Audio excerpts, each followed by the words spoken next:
Darryl Strawberry once stood at the peak that very few American baseball players ever reached. Joining the New York Mets in 1983, he immediately won NL Rookie of the Year, kicking off a decade where the name Darryl Strawberry meant power, intimidation, and glory. He was selected to the All-Star Game 8 times, an irreplaceable cornerstone of the Mets in the 1980s, and a central part of the lineup that won the World Series in 1986. The historic championship of a team regarded as one of the most talented and ferocious in MLB history. With 335 home runs, more than 1,000 RBI, and the commanding left-handed batting style that was rare, Strawberry was once praised as one of the greatest power hitters of his generation. Not only did he succeed with the Mets, but he also wore the uniforms of the Los Angeles Dodgers and New York Yankees, contributing to the World Series winning teams of 1988, 1996, and 1999, making him a four-time World Series champion, a feat that many players can only dream of. At his peak, Strawberry was not just a player, he was a cultural sports icon of New York, the face representing an era of American baseball exploding with power and personality. But behind that impressive resume was a life stretched to the breaking point. Alongside those thunderous home runs came lonely nights, addiction, and the quiet collapse of family relationships. Strawberry carried the pain of someone who grew up too fast, when his soul hadn't yet matured enough to bear the weight of fame. He battled cocaine addiction, public shame from suspensions, and lingering guilt for not fully showing up as a husband and father. Then in 1998, colon cancer pushed him to the edge of life and death, where there were no more stadiums, no more money, no more fame to shield him. It was there that Strawberry's will to survive revealed itself in its rawest form, not the will of a star wanting to return to the spotlight, but the will of a human being wanting to keep existing and take responsibility for what he had caused. He couldn't erase the past, couldn't reclaim the lost years, but he chose to get back up, to keep living, and to turn his fractured story into a warning for those coming after him. In that prolonged pain, Darryl Strawberry didn't conquer fate, but he refused to let fate finish him. If Darryl Strawberry's story makes you reflect on the true cost of talent and fame, please subscribe to the channel so we can continue diving deeper into even more painful chapters ahead. Darryl Strawberry's childhood didn't begin with sports dreams, or the image of a boy holding a baseball bat under gentle sunshine. It began in South Central Los Angeles, where violence, guns, and drugs weren't evening news, but the constant backdrop of everyday life. It was a neighborhood where kids learned early to distinguish the sound of fireworks from gunfire, where vigilance became a survival instinct, and where feeling safe was a luxury. Darryl grew up in that space with a skinny body but eyes that were always watching, always tense, as if the world around him could collapse at any moment. The home he returned to each day wasn't truly a refuge, because the family had fractured early, and the adults in his life were present more physically than emotionally. His parents were there, but the distance between them and the child was a silent void, never filled with listening or guidance. In that distance, Darryl wasn't taught how to name his emotions.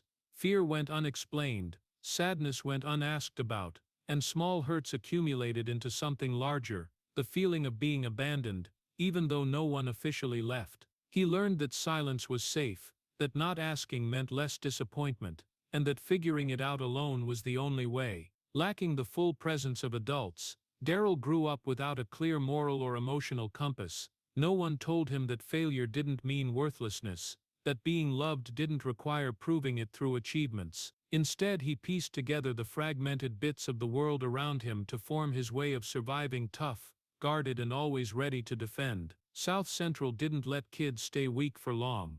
Darryl understood that just one small mistake, one moment of carelessness, could bring very real and very painful consequences. That lack of safety didn't just come from the streets, it seeped into his mind, leaving the boy with a vague, constant anxiety that he didn't truly belong anywhere. School wasn't a place of healing, because there Darryl was just a quiet student, unremarkable, unnoticed, not specially remembered by anyone. When no one asked what he was thinking or what he needed, he gradually came to believe his feelings didn't matter.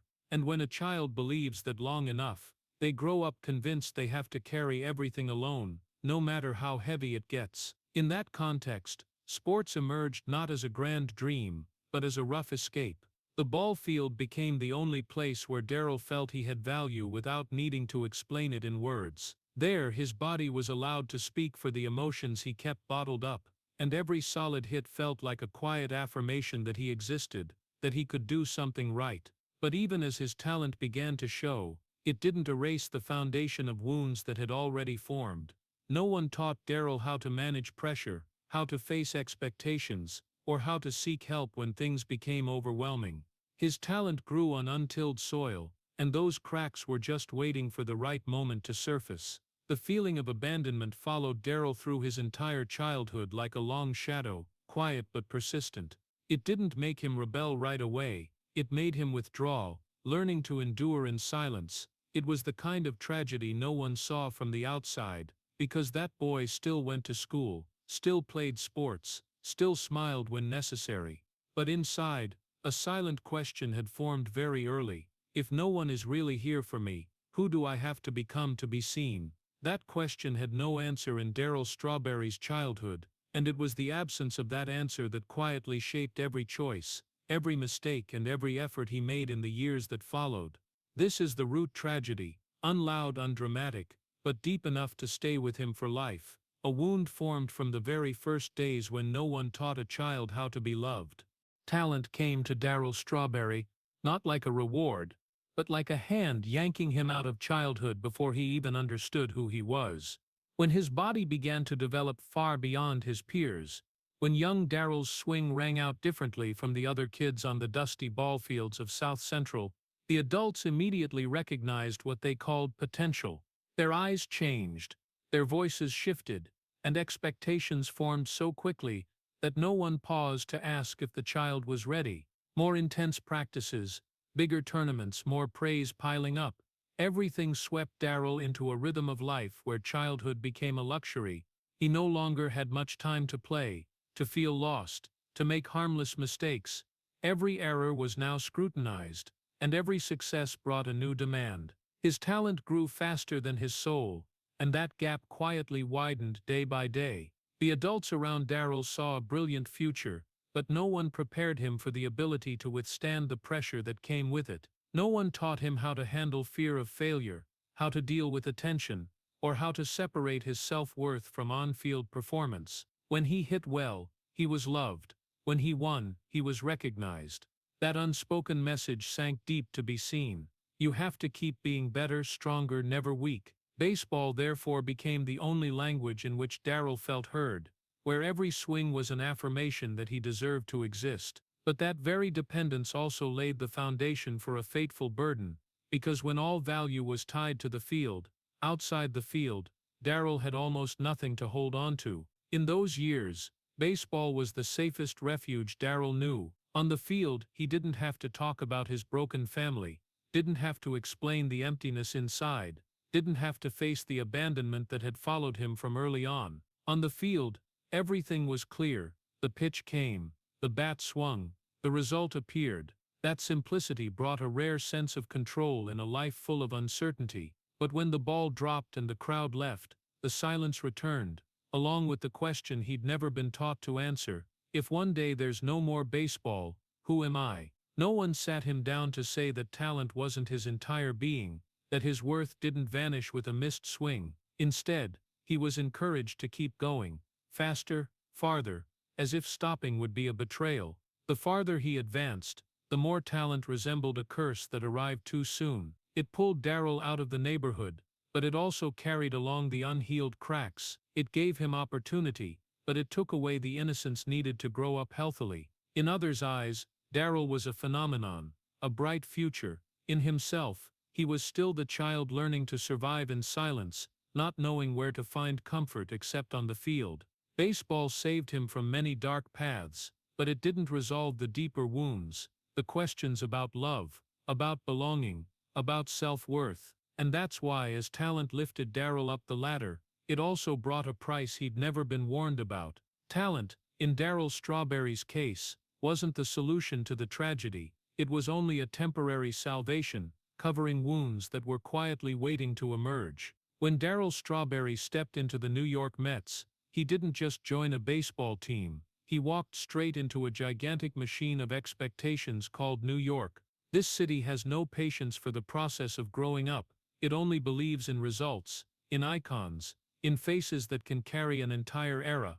And Strawberry, with his tall frame, the powerful swing of a rare left-hander, and the innate charisma of a star, was placed right into that position, while still far too young. In 1983, the Rookie of the Year award arrived like a declaration: this is the chosen one. From that moment, Darryl was no longer the boy from South Central Los Angeles. He became the Mets' new hope, the promise of a future the whole city had waited too long for. Packed stands, glowing articles, posters of him holding the bat waiting for the pitch, all of it came together into a brilliant halo, but also an invisible noose. New York didn't ask if he was ready, it simply demanded that he become a man immediately, that he be strong, composed, that he bear every pressure, as if it were natural. The peak came fast and fierce. The 1986 World Series wasn't just a championship, it was an emotional explosion for an entire team and an entire city. That year's Mets were regarded as one of the most ferocious lineups in history, and Strawberry stood at the center of that storm, a new symbol of power for New York sports. When the ball left his bat and soared over the fence, the whole city seemed to erupt, and in that moment, no one thought about the age of the batter, no one saw the slight tremble in his hands before stepping to the plate, no one heard the silent questions in his head. The crowd only saw results. The media only saw the image of a cool, confident star ready to face any pressure. They hailed him as a fully formed man, a leader, an icon. But inside, Darryl Strawberry was still a terrified child who had never been taught how to stand firm under massive attention, never learned how to separate himself from the noise to listen to his own voice. New York leaves no room for fragility. Every time Strawberry stepped onto the field, he wasn't just facing the pitcher, he was facing millions of eyes demanding he remain perfect. A missed swing was no longer just a normal moment in sports, it became a topic of discussion, a question about his resolve, pressure to prove even more the next time. No one saw the growing fear, the fear that one misstep would make the city's love vanish as quickly as it had appeared.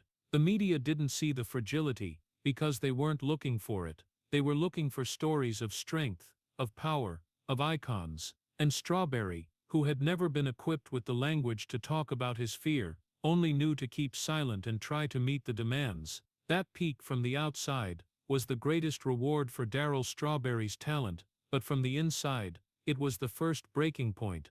Because when a person is lifted too high before understanding what ground they're standing on, every step carries the risk of collapse. The 1986 World Series etched his name into history, but it also etched in a mistaken belief that he always had to be strong, always had to win, always had to be in control. That belief didn't come from him, it came from expectations placed on the shoulders of a child in a man's body. Amid the endless cheering, Strawberry began learning to hide his fear, to separate emotion from outward appearance, to survive in the role others had written for him.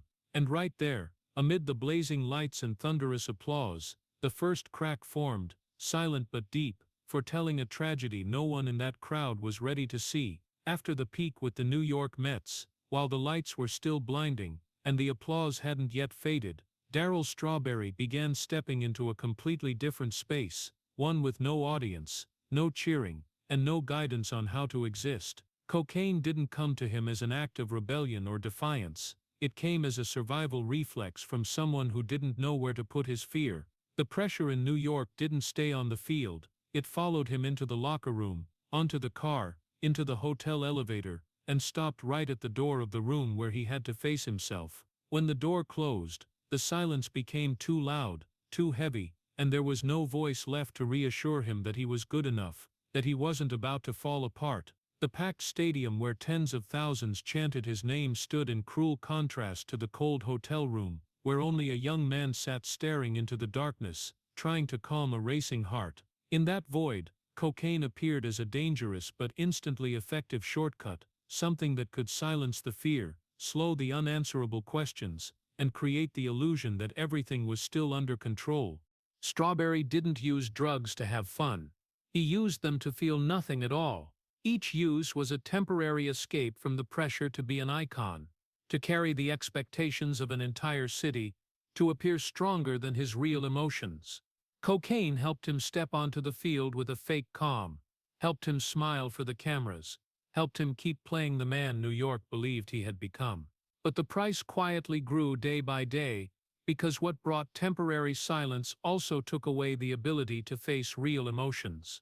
Instead of learning to endure anxiety, Strawberry learned to avoid it, and each successful avoidance made him believe more that he couldn't live without that path. No one taught him that fear could be shared, that vulnerability wasn't failure. All he saw around him were expectations that kept rising and eyes ready to turn away the moment he slowed down.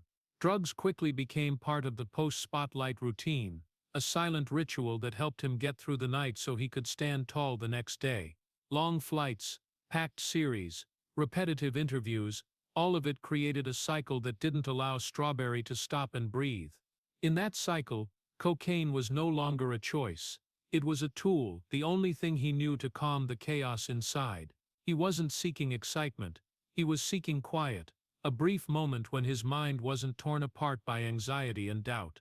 But that quiet always came with a terrible price. The next morning, when his body was more exhausted, his mind more empty, and the need to repeat the behavior grew stronger than before.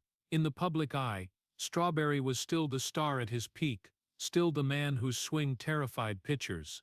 No one saw the sleepless nights, the moments of panic as the drug's effects wore off, leaving a void even scarier than before. No one saw the inner conflict between the strong image he had to maintain and the weakness he didn't know how to handle.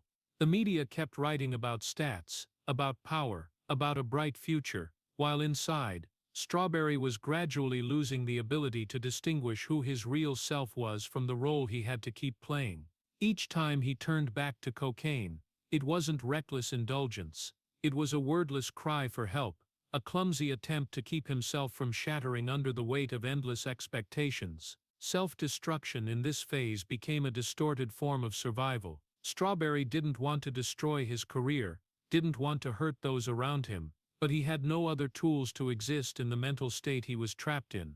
Drugs helped him keep taking the field, keep hitting, keep fulfilling the role the world assigned him, even as the cost was his health, his mental stability, the relationships slowly cracking. Each time he walked out of the stadium to cheers, he stepped into an empty hotel room feeling like he'd survived one more day, but also moved closer to a point of no return. Cocaine didn't make him stronger, it only delayed the moment he had to face the primal fear that had followed him from childhood, the fear of being abandoned, the fear of not being good enough unless he constantly proved his worth. It was in the cruel contrast between the packed stadium and the silent hotel room, between the icon image and the fragile human, that drugs took deepest root. They didn't appear as an obvious enemy, but as a fake ally promising quiet in an overly noisy world. But each time Strawberry relied on them, he sank deeper into the spiral of self-destruction, where short-term survival was traded for long-term future. And there, amid long sleepless nights and exhausted mornings, Darryl Strawberry's tragedy began shifting from silent cracks into an open battle, where self-destruction was no longer a temporary choice, but the only way he knew to keep existing in a world that had lifted him too high, too soon, then left him to fend for himself.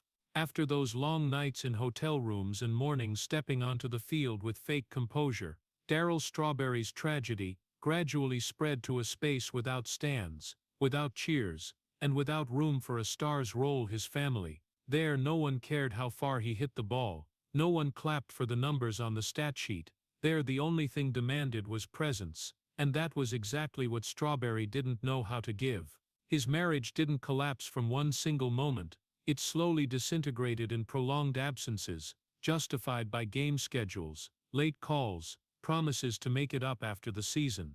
Each time he left home for the team, he believed he was doing what was necessary for his career, for the future, but each time he returned he brought exhaustion and emptiness, not enough energy to fill what had been lost. Family became the place reminding him of the deficits fame couldn't hide, and because he didn't know how to face it, he gradually drifted from the very place that should have been the safest refuge. Strawberry's children grew up in that void, a void not measured by time but by emotional absence. He was there in photos, in stories told later, but not present in the moments his kids needed most during their childhood. When they needed someone to listen, he was in another city. When they needed reassurance, he was struggling with himself. When they needed a stable role model, he was instead an image of uncertainty. Strawberry didn't intend to cause pain, but that lack of intent didn't lessen the hurt. Children don't understand New York's pressure or the loneliness of hotel rooms. They only understand that their father isn't there,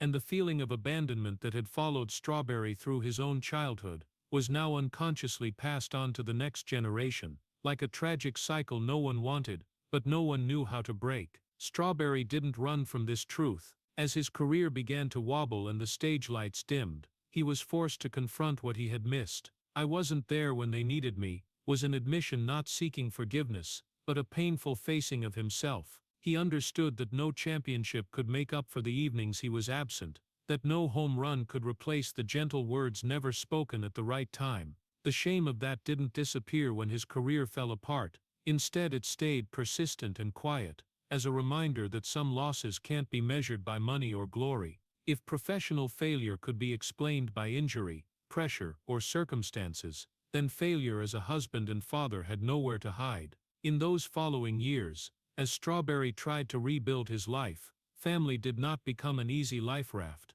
Relationships that had cracked could not be mended simply with promises or good intentions. Trust, once eroded, needs time and consistent presence to recover, and that was something Strawberry had to learn from scratch. He realized that facing his children, with their wordless questions, was far harder than facing a pitcher on the field. There were no strategies, no game plans, only sincerity and patience, qualities he had never been taught how to cultivate. Every conversation became a test of honesty, every moment of silence a reminder of the years that had been lost. This family tragedy ran deeper than professional failure, because it had no clear boundaries between right and wrong, between winning and losing. On the baseball field, Strawberry knew when he succeeded and when he failed. In family, everything was more blurred, more painful, and more prolonged. That pain was not recorded in sports articles, not mentioned in season recap shows, but it clung to him in every decision that came after. Every time he thought about getting back up, starting over, or seeking redemption, the image of his broken family reappeared as a reminder that some wounds can never fully heal. They can only be carried, acknowledged, and lived with. At this point in the story, Strawberry began to understand that fame can collapse quickly, but what happens in family leaves far longer-lasting marks. He could leave New York, change teams, try to get clean and rebuild his image, but he could not turn back time to be present in the moments that had passed. The shame of that became an inseparable part of who he was, not to punish him, but to remind him. To remind him that the greatest tragedy of Darryl Strawberry was not in missing a swing or losing his spot on the field, but in not knowing how to stay with the people who needed him most. And it was from that pain without a stage that his life moved into a new chapter, where every effort at atonement began with the acknowledgement that some losses can never be recovered, only lived with for the rest of his days. Around the same time that Darryl Strawberry's family quietly fell apart, another relationship also slipped into the shadows, a relationship once seen as an icon of an era, Strawberry and Dwight Gooden. They met on the New York Mets when both were very young, bringing two different but perfectly complementary forms of genius, one the explosive power of the bat, the other the storm on the mound. This city loved them like saviors, putting them side by side on posters, saying their names in the same breath, and believing they would together pull the Mets into the future. In those early years, their friendship seemed natural, close, as if only two young men could understand the pressure others couldn't touch. But within that empathy, a greater tragedy was quietly forming, because they shared with each other not just success, but also the wrong escapes. No one could save the other, not from lack of care, but because both were sinking in the same current. As cocaine began to creep into Strawberry's life, it was already present in Gooden's world, part of the team's culture, and of an entire era, where the line between partying and self-destruction blurred. They didn't sit down to talk about fear or loneliness, They found each other in long nights to forget the feeling of being swallowed by expectations. Their friendship wasn't strong enough to stand against addiction, because addiction wasn't a clear-shaped enemy, it was a fake escape both believed they needed. Each saw the other's decline, but neither was sober enough to recognize it as a mirror of himself. When everything started to collapse, New York City lost patience. What had once been celebrated quickly turned to disappointment, then to abandonment. Strawberry and Gooden, the two geniuses once seen as the future of the Mets, were now mentioned as cautionary tales, as stories of wasted potential. The media no longer talked about hits or pitches, but about absences, suspensions, endless rumors.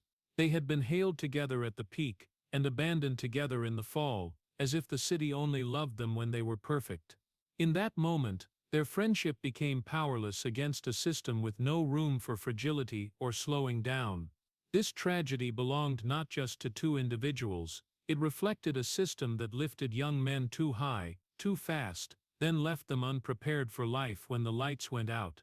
The Mets of that decade, and more broadly MLB of that era, operated in an environment where talent was exploited to the maximum, but the human inside was left to fend for himself. Strawberry and Gooden weren't taught how to say no, weren't taught how to seek help, and weren't encouraged to admit they were struggling. Instead, they were rewarded for continuing to play, and judged when they failed to meet expectations, a cycle that made any self-rescue effort harder. In that system, friendship became a temporary refuge, but not enough to withstand the structural pressures crushing them from all sides.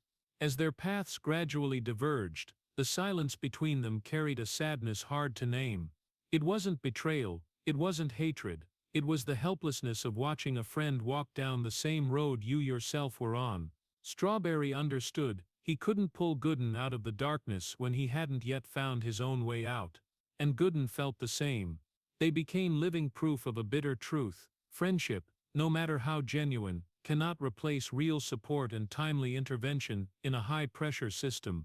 Two men stepped into the darkness together, not because they wanted to, but because no one was there to show them another path.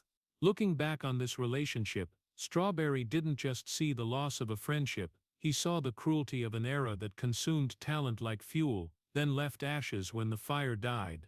The tragedy of him and Gooden cannot be reduced to individual bad choices. It was the result of an environment that didn't know how to protect the people it glorified. In that story, no one truly won, and no one was entirely to blame. There were only two once beloved geniuses who believed they could overcome anything, ultimately forced to face the fact that they had been swept into a larger system, where friendship wasn't strong enough to save them, and where darkness waited for anyone who fell from the peak. After the friendship with Dwight Gooden slipped fully into the shadows, Darryl Strawberry's collapse was no longer silent. It exploded publicly, laid bare before the eyes of all America, an America that had once hailed him as an icon, and now turned away just as quickly. When MLB handed down suspensions, it wasn't just a professional penalty, it was a sentence on the image Strawberry had carried for a decade. In a sports culture that worships winning and discipline, being suspended for drugs turned him from a star into a stain, from hope into a warning. In the papers, his name was no longer tied to home runs or World Series, but to cold lines about violations, downfall and wasted potential. The whole country seemed to agree on viewing him as an example to deter others, rather than a man struggling with addiction.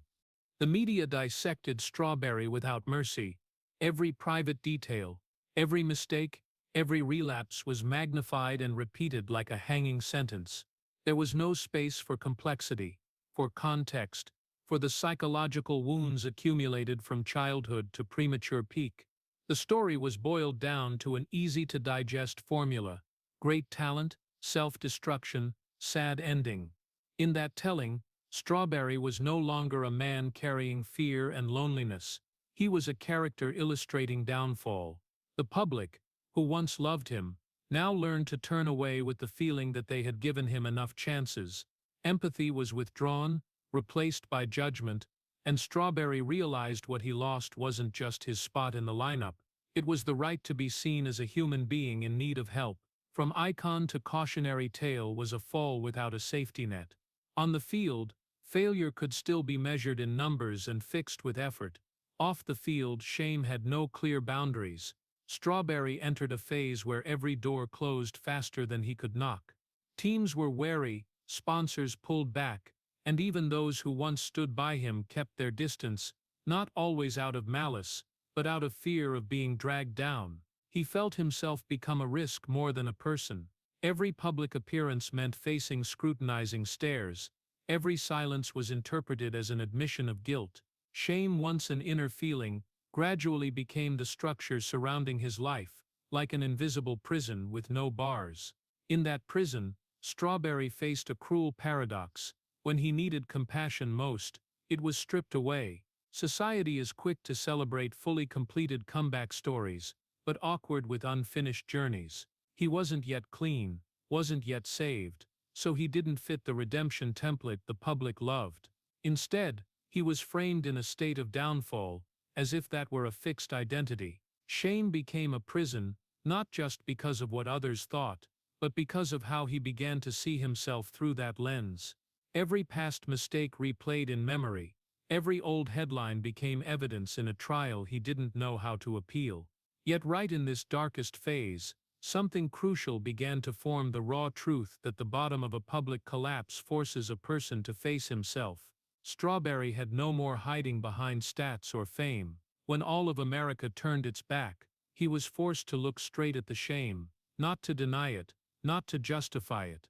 That didn't bring instant relief, but it shattered the illusion that his problems were only professional. He understood he had lost more than a career. He had lost the right to empathy. To regain it, he couldn't rely on promises or talent. He had to start reclaiming his own dignity, day by day, in silence, behind doors with no audience. After all of America turned its back, Darryl Strawberry entered a phase where every chance to return carried more the shape of desperation than hope. When he put on the Los Angeles Dodgers uniform, then later the New York Yankees, those weren't the glowing rebirths people love in sports stories. They were brief, fragile moments where old talent still flickered like embers, but not enough to warm a man exhausted in both body and spirit. Each time he walked into a new clubhouse, Strawberry was no longer the young man being celebrated. He was a man carrying heavy history, where every eye watched to see how long he could stand before collapsing again. His body at this point was no longer a reliable ally. The years of self-destruction, the stretches of addiction and prolonged stress had left clear marks. Injuries came easier, recovery took longer, and every swing carried the feeling that time was now on the opponent's side. But what hurt more than anything wasn't in the body, it was in the spirit that had never had time to heal. Strawberry returned to the field, while the inner wounds remained untouched, while shame still weighed heavily, and while confidence had been eroded by years of public judgment. Every time he stepped onto the field, it wasn't just a game, it was a test of whether he deserved to be there, and that question was never easy to answer. With the Dodgers, there were moments when he connected with the ball, when cheers echoed the past, but they came and went quickly, like flashbacks he couldn't hold on to. With the Yankees, in an environment rich with tradition and pressure no less than the New York Mets of old, Strawberry faced a familiar feeling: expectations higher than reality. Every rare home run was celebrated as proof that he still had it, but every slump was seen as confirmation that he would never be the same again. There was no gray area for slow recovery, only two extremes: miracle or failure, and Strawberry, still in the midst of an unfinished healing process, could not meet that demand. These comebacks were therefore paradoxical. They gave him the chance to play baseball again, but they also constantly reminded him that the past wouldn't let go. Every time he put on a new uniform, he carried not just the number, but the old stories the media never forgot to bring up. The articles didn't write about the daily effort to stand back up. They wrote about whether this was the last time or not. Strawberry felt clearly that he was living in a loop: comeback, hope, slump, then facing doubt again.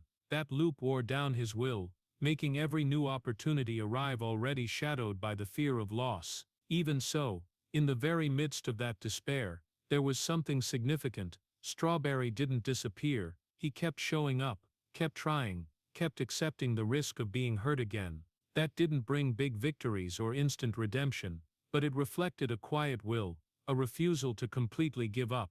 Every comeback, no matter how brief and painful, was an affirmation that he wasn't ready for his story to end in shame. Yet those very comebacks also taught him a harsh lesson: the field could not heal what had broken inside. And as the past kept knocking at the door, Strawberry began to realize that his real battle was no longer about proving his worth to the stands. It was about finding a way to survive with himself when the lights had gone out. After those fragile comebacks with the Dodgers, and then the Yankees, when the field no longer had the power to shield the inner wounds, Darryl Strawberry stepped into the moment when every disguise fell away. The colon cancer diagnosis arrived without fanfare, without lights, without an audience, and without allowing him to delay. For the first time in his life, Strawberry could not ignore death. It was no longer a vague concept from overdosed nights or career slides. It stood in front of him as a cold fact, written clearly in test results, and the doctor's blunt words. No more room for self-deception. No more tomorrow will be different. Only the raw question: how much time does he have left, and how will he face it? This was a confrontation with no escape. On the field, Strawberry had learned to step back and wait for the next pitch. In addiction, he had learned to run with chemicals. In fame, he had learned to hide behind glory. But before cancer, there was no place to hide. No drug could silence the fear. No title could buy another day of life. No teammate could carry the pain or sign for the life and death decisions. The body, once a weapon, now became the battlefield. Every stomach pain, every sleepless night, every wave of exhaustion reminded him that this fight had no stands, no extra innings, no do-overs. The early days of treatment forced Strawberry to slow down to a degree he had never experienced. Chemotherapy stripped away strength, cut off the habit of control, and exposed the fragility he had hidden for years. He could not grit his teeth and bear it the way an athlete does. The body simply wouldn't allow it. In those moments, fear was no longer background noise. It was a constant presence, sitting beside the hospital bed, counting every breath. Strawberry faced what he had avoided his whole life: helplessness. No strategy, no game-winning hit, no way to push a little harder to turn the tide. Some days, the only victory was getting up and taking a few steps. Some nights, the only hope was that the pain would ease a little. The cruelest thing about cancer wasn't just the physical pain. It was the loneliness that couldn't be shared. People could encourage, pray, hold his hand, but no one could be inside his body to endure the waves of nausea, the bone-deep exhaustion, the fear when thinking of the worst outcome. For the first time, Strawberry truly understood the difference between being loved and being present. The love of the public, which had once come and gone with performance, didn't help him get through the hard mornings or the long sleepless nights. All that was left was the naked human. No role, no legend, no escape. In the rare quiet moments, Strawberry looked back at his life with a clarity he had never had before. The home runs, the trophies, the desperate comebacks, all of it suddenly shrank before the simple but heavy question: how had he lived, and how would he want to live if given more time? Cancer forced him to distinguish what truly mattered. Not the cheers, not the numbers, but the small moments he had missed: being present for his children, the apologies never spoken, the thanks never said. Death, when it could no longer be ignored, became an unforgiving mirror reflecting every past choice. The most stripped-down moment of a human being was also when Strawberry stopped running. With no more drugs to numb emotions, he was forced to stay with the fear, to learn its name, to endure it day by day. With no more fame to cushion the blows, he had to stand on his own, accepting that weakness wasn't failure, it was truth. With no one to carry it for him, he had to sign every treatment decision, trust the medical team, and most importantly, believe that his life, full of cracks, was still worth fighting for to the end. Cancer didn't bring instant miracles. It didn't erase the past, didn't immediately heal the mental wounds, didn't turn Strawberry into a different person overnight. But it did what none of his previous falls had done. It stopped him completely, stopped him to face things, stopped him to choose, stopped him to live, if he was still alive, in a different way. In the cold hospital space, where everything was measured by heartbeats and blood counts, Strawberry understood that the biggest fight of his life wasn't against pitchers or public opinion. It was against the most primal fear, the fear of no longer having the chance to make things right. As treatment continued, each passing day became a fragile victory. Some days were better, some worse, but every day he was still here was a quiet answer to death that he wasn't ready yet. And it was in that very fragility that a new seed began to sprout, not superficial hope, but a will to live grounded in truth. The truth that a person isn't strong because they don't hurt, but because they dare to stay with the pain without destroying themselves. The truth that for the first time, Darryl Strawberry didn't ignore death, and because of that he learned how to look straight at life. After the life and death confrontation with cancer, when all the old escapes were locked tight, Darryl Strawberry stepped into a different space, not loud, not dazzling, where faith didn't appear as a saving light, but as a disciplined form of endurance. He didn't turn to faith to wipe away the past, much less to be forgiven easily. Strawberry turned to faith because he needed a way to keep living without running, needed a pillar strong enough to stand still in front of fear, without having to silence it with chemicals or fame. There were no promises of miracles, only the repeated reminder that every day of existence demanded responsibility. Faith came to Strawberry in a slow and unglamorous way.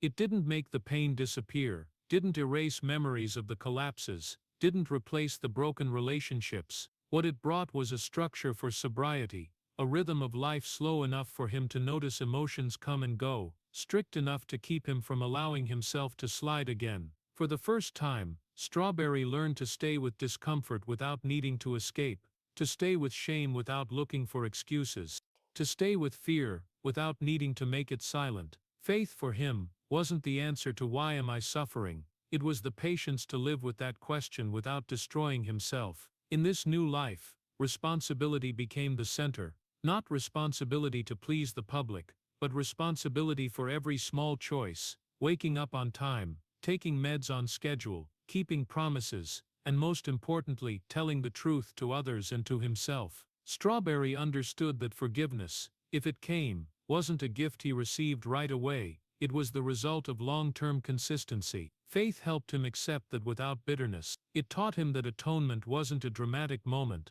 it was a series of ordinary days lived decently in silence. Not running anymore, that was the hardest change, because running had been his survival skill for decades. Running from pressure through partying, running from fear through drugs, running from shame through the star role. Faith didn't give him a quick escape, and that's exactly why it forced him to stay with the memories of the people he had hurt, to stay with the truth that some losses can never be made up for, to stay with the guilt without letting it turn into self-destruction. That wasn't relief, it was a burden carried consciously. In the quiet mornings, when his body still reminded him of its limits, Strawberry began redefining strength. No longer the swing that made the stands explode, but the ability to say no when temptation returned. No longer victory over opponents, but victory over old habits on the worst days. Faith gave him a new language to name failure without collapsing, to admit weakness without shame. It didn't promise tomorrow would be easier, it only promised that today he could endure a little more, and that was enough. More importantly, Faith placed Strawberry in a community where he wasn't a legend or a cautionary tale, he was a human being learning to live rightly.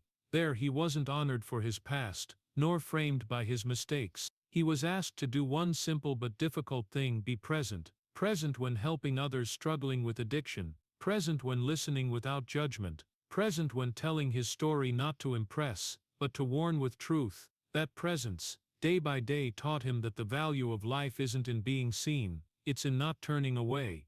Faith didn't make Strawberry better in people's eyes, and he wasn't seeking that. It made him more durable with himself. In that disciplined endurance, he learned to lay down small bricks for a life no longer based on escape. No blazing lights, no triumphant anthem, just a man getting up each day, taking his share of responsibility, and keeping walking even knowing the road ahead promised no ease. And for Darryl Strawberry, after all the falls, that endurance was the closest thing to redemption. After placing his life under the discipline of faith, Darryl Strawberry didn't step into the spotlight the way the public still expects from comeback stories. He survived, that was the fact. But that survival brought no rewards, no return of fame, no opening of doors to rewrite history in a gentler version. His body carried the irreversible marks of battles fought, the aftermath of cancer, of prolonged treatment, of years of self-destruction. Every morning waking up was a negotiation with pain, with fatigue, with the new limits he had to accept. No more stands to cover heavy breathing, no more game schedule to force him to forget exhaustion. Only the present, naked and non-negotiable. Fame didn't return, and Strawberry understood that sooner than anyone. Memories of Rookie of the Year or the 1986 World Series existed as fixed historical markers, unchanging, unmultiplied. They didn't guide the future, nor guarantee gentleness in the present. The public had no obligation to remember him the way he wished, and he no longer had the right to demand it.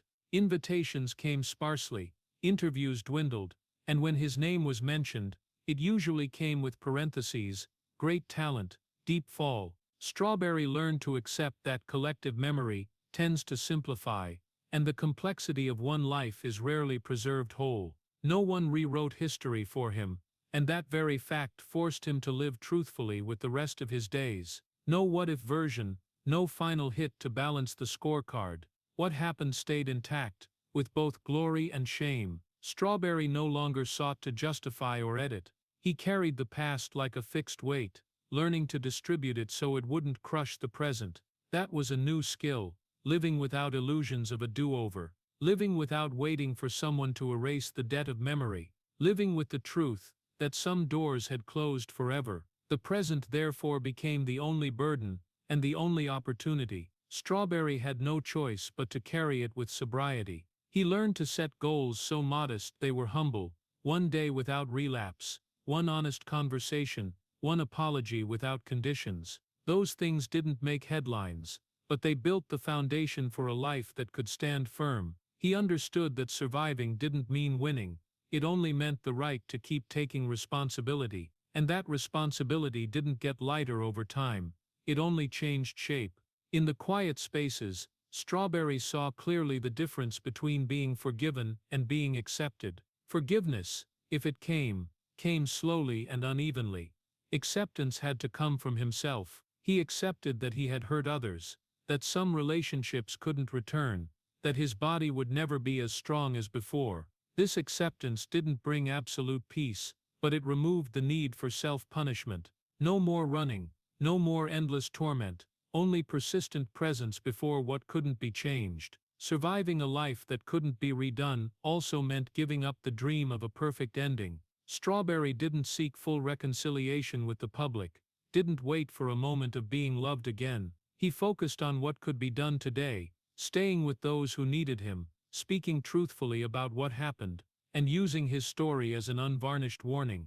He understood that the value of the remaining days wasn't in fixing the past, but in not creating new mistakes. Some days were heavier than others. Some mornings he remembered the field, the old rhythm, the feeling of being needed. But those memories no longer controlled him. He let them pass, like a wave that had once been massive, now just a gentle ripple. In this new way of living, Strawberry wasn't freed from pain. He learned to carry it without breaking, and it was in that resilience that a different kind of dignity emerged. The dignity of someone who couldn't be redone, but still chose to live fully the part that remained. In the end, Strawberry understood that history didn't need to be rewritten for his life to have meaning. Meaning lay in standing firm in the present, where there were no lights, no applause, only the choice repeated every day. Surviving, not as a legend, but as a human being, and accepting that sometimes the most courageous thing isn't winning, but continuing to live when all illusions have fallen away. After accepting life in an unredoable present, Darryl Strawberry stepped into the final territory. Every career must pass through legacy. There the numbers stand still, like honest milestones. Home runs, RBI, Rookie of the Year, 1986 World Series, but they also don't comfort. They tell part of the story, and only part, because alongside those numbers are endless assumptions. What if he hadn't been addicted? What if he had been better protected when young? What if he had learned to endure emotions before learning to win? Those assumptions follow his name like a shadow, making every summary carry a bitter taste. Strawberry's legacy therefore is never pure, it's always torn between rare talent and the harsh truth that talent alone doesn't save a person.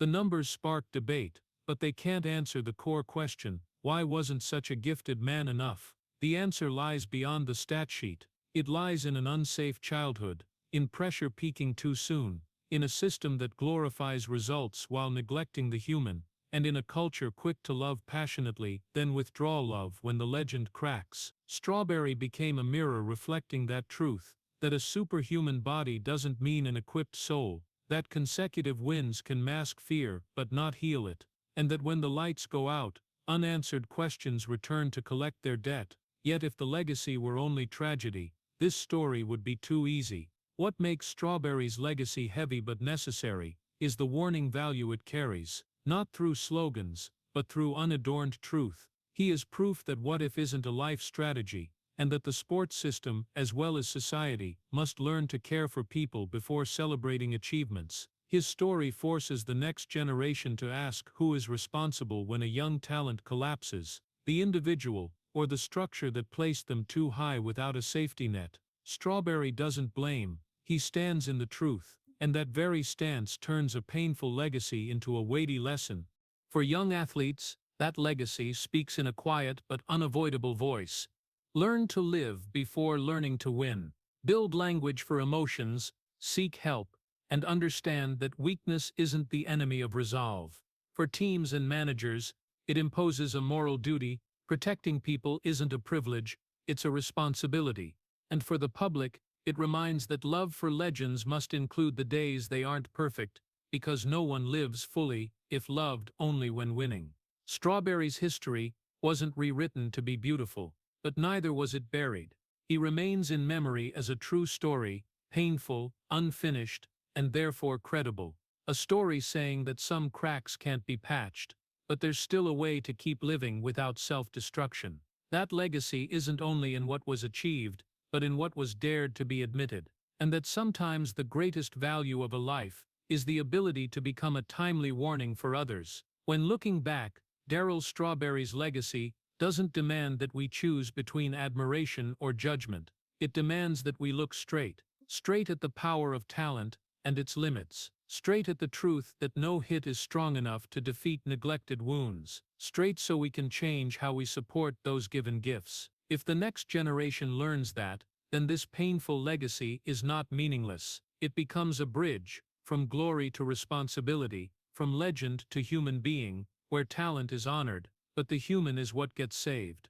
After his legacy was looked at straight as an unvarnished truth, Darryl Strawberry entered old age in a quiet and patient way. He doesn't stand on a podium to preach, doesn't carry calls for repentance, doesn't ask anyone for forgiveness. Today's Strawberry simply tells the story, tells it in the low voice of someone who went too far to turn back, but sober enough not to keep getting lost. His old age isn't a reward, it's a consequence lived with what cannot be fixed, where every passing day is a lesson in limits and acceptance. Health remains a constant reminder. The body endured too much to allow illusions of a comeback. Pains arrive unannounced, mornings feel heavy, evenings come early. All of it shapes a new rhythm of life. Strawberry doesn't complain. He understands this is the price of the years gone by. He learned to listen to his body instead of forcing it, learned to stop when necessary, learned to see still being here as a form of luck. In that slowness, he found something his whole life had lacked: presence. Fame is no longer an anchor. Strawberry doesn't chase the stage, nor does he avoid the gaze. When invited to speak, he doesn't tell to impress, he tells to be accurate. No growth charts, no pre-built climaxes, just a chain of wrong choices, and their long consequences, told so listeners can draw what they need. He doesn't ask to be understood, doesn't demand to be forgiven. He understands some hurts can't be erased with words, and so humility becomes his main language. Telling it is enough, the rest belongs to the listener. Living with what can't be fixed also means giving up the need to be exonerated. Strawberry doesn't argue with history, doesn't try to soften the sharp edges. He lets the numbers stand still, lets the what-ifs dissolve when they have nowhere to cling. Instead, he puts the focus on today, a today that may be small but real. Their responsibility isn't loud or showy, it shows in consistency, telling the truth, keeping promises, not running. Those seemingly ordinary things, for him, are the most belated achievements. Sometimes memories return like a cold wind, an old stadium, a hit that once shook the city, a familiar face long gone. Strawberry doesn't push them away, he lets them pass, without clinging, without tormenting himself. Old age taught him that memories don't need to be defeated, they just need to be placed correctly. They are part of who he is, not the whole of who he is. And that very placement helps him stand firm when the past knocks. When talking to young people, Strawberry doesn't promise an easy path. He talks about the cost of not learning to live with emotions, of believing talent could shield everything, of thinking you can always turn back. He doesn't use lofty words, he uses his own truth. I went too far, he admits, and that's why I know where the line is. That honesty isn't salvific, but directional, enough to make someone slow down before sliding too far. Darryl Strawberry's old age doesn't close with victory or miracle. It closes with the endurance of a man who chose to live rightly the remaining part, even knowing there is no way to fully repair, no preaching, no asking for forgiveness, just telling the story, as a witness to choices made, and as a quiet reminder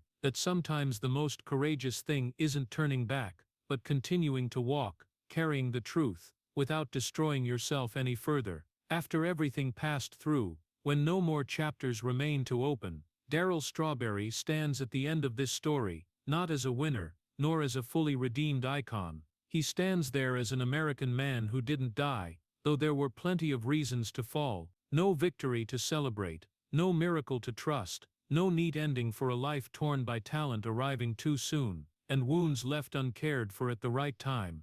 Only persistent, quiet, undeniable existence. The bitter truth is Strawberry wasn't given back the lost year. No one rewrote history to make him the should-have-been version. The home runs don't return. Broken families don't heal their scars on their own. The damage left on body and mind doesn't vanish because of good intentions. His life has no final climax to balance the scorecard, and it is in that very absence that the story reaches its highest honesty, because some lives aren't allowed to be redone, they're only allowed to continue. He continued. It sounds small, even ordinary, but for Strawberry, that was the greatest achievement. Continuing, when fame no longer shielded. Continuing, when the body betrayed. Continuing, when memories knocked regularly with questions that have no answers. Continuing without running, without self-destructing, without using illusions to silence fear. Here, courage doesn't wear the shape of victory. It wears the shape of good habits repeated every day. Small choices, no one applauds, but enough to keep a man standing, not fully redeemed, because full redemption would require a world willing to forget consequences. This world isn't like that. Strawberry carries consequences as part of his identity, not to justify, not to boast. He understands that forgiveness, if it comes, isn't a prerequisite for living rightly. It's a possible outcome, or not. What's important is he no longer runs from responsibility through silence or fake escapes. He stays with the truth, with those he hurt, with himself. No victory, because victory assumes an opponent and a finish line. Here, there is no opponent to defeat, no finish line to cross, only time continuing to pass, and the only task is not making things worse. Strawberry learned to see stability as triumph, presence as success, not falling again as a silent victory. That's not the language of the stage, but the language of life. In this utterly tragic ending, there are no loud calls for repentance, only a silent honoring a man who endured enough, paid enough price, and still chose to stay. Stay to tell the story exactly as it happened. Stay to remind that talent, if not cared for, can become a curse, that the system can lift you up and abandon you just as quickly, that fame isn't armor for the soul, and that surviving sometimes is the bravest act a human can perform. Darryl Strawberry didn't become a legend framed in perfection. He became a reminder that not everyone gets a beautiful ending, but everyone can choose not to die in the deepest sense of the word. Not die in addiction, not die in shame, not die in denial. He passed through every justifiable reason to fall, and still stood up long enough to live the rest of his days in truth. If this story leaves anything, it's not faith in miracles, but respect for endurance. Not the blinding light of victory, but the faint but persistent light of an American man who didn't die, even when the whole world thought he would fall. And in that silence, the honoring becomes most proper. No overpraise, no hiding tragedy, just acknowledging that some lives aren't fully redeemed, but still deserve to be looked straight at, and respected, because they stayed. The story of Darryl Strawberry leaves a quiet but persistent pain, because it's not the tragedy of a moment, it's the tragedy stretched across a lifetime. From the boy growing up in unsafe, unloved South Central Los Angeles, Strawberry entered MLB as a talent beyond his time, winning Rookie of the Year, the 1986 World Series championship, becoming an icon of the New York Mets, while still too young. But that very peak bent his fate: unprepared pressure, loneliness in hotel rooms, drugs as the only way to silence fear, and family quietly falling apart. When MLB suspended him and the media turned away, Strawberry didn't just lose his career, he lost the right to empathy. The brief comebacks with the Dodgers and Yankees only reminded him of a cruel truth: the past doesn't let go. Then colon cancer forced him into a no-escape life-and-death confrontation: no fame, no drugs, no one to carry it for him, until finally learning to survive through the discipline of faith, not as light, but as endurance. The lesson for Americans lies in those very details. A society that glorifies achievement must also invest in people. Young talent needs emotional safety nets, not just contracts. Fame can't replace presence in family. Addiction isn't simply a moral failing, it's a sign of neglected pain. And when a person falls, public shaming only builds more prisons. Strawberry shows an American truth often forgotten: not everyone gets a beautiful ending, but value lies in not falling again. Honoring him in silence is acknowledging that endurance, honesty, and daily responsibility are the true durable foundation of a compassionate society. If the story of Darryl Strawberry touched you, please subscribe to the channel so we can continue listening together to the unglamorous but very real journeys of the humans behind the legends. Thank you for staying until the very end, and see you in the next video, where we continue to honor those fates that didn't fall, even when life gave them far too many reasons to stop.